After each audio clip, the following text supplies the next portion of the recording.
एक जमाने में पहाड़ियों और सरगोशियों के जंगलों के दरमियान वाकई एक सल्तनत में सिकंदर नामी एक नौजवान शहजादा रहता था।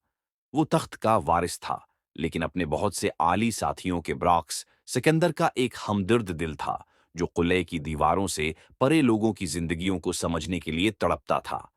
एक बदकिस्मत दिन एक आम आदमी के भेस में हलचल से भरे बाजार चौक से गुजरते हुए अलेक्जेंडर ने इलारा नामी एक नौजवान औरत को देखा। वो उन फूलों को बीच रही थी जो उसने खुद उगाए थे। उसके हाथ सख्त मेहनत से खुले हुए थे, लेकिन उसकी मुस्कुराहट सुबह के सूरज की तरह चमकती थी। उसके बारे में एक ईमानदारी और खूबसूरती थी जिसने शहजादे के दिल को फौरी तौर पर मोह लिया।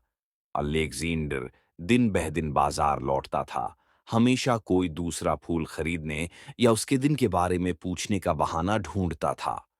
इलारा पहले दलक्ष अजनबी से हचकचाते हुए जल्द ही खुद को उसके दोरों के मंतजर पाया।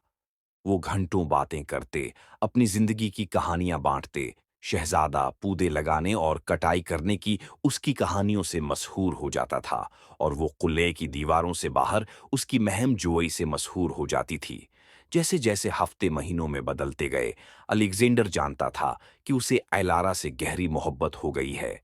लेकिन उसे एक मखमसे का सामना करना पड़ा। वो अपने रिश्ते को खतरे में डाले बगैर अपनी हकीकी शुनाख्त जाहिर नहीं कर सकता था। उसने बादशाही के अपने फर्ज और अपने दिल की पैरवी करने की ख्वाहिश के साथ कुश्ती लड़ी। द्रीं इस्ना इलारा को अंदाजा नहीं था कि उसका महबूब खुद जैसा आम आदमी है। उसने इन लम्हात को पसंद किया जो उन्होंने अपनी रोजमर्रा की जिंदगी से चराए थे। उस बात का एहसास नहीं था कि शहजादे का दिल राजों के जाल में उलझा हुआ है।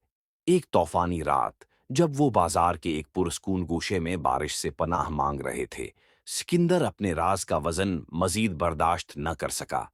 कांपते हाथों के साथ उसने इलारा के रुदामल से डरते हुए अपनी असल शिनाख्त बताई।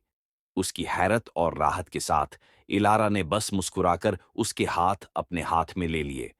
उससे कोई फर्क नहीं पड़ता, उसने सरगोशी की, क्योंकि मेरे दिल में तुम हमेशा वही रहे हो जिसने मुझे देखा कि मैं कौन हूं।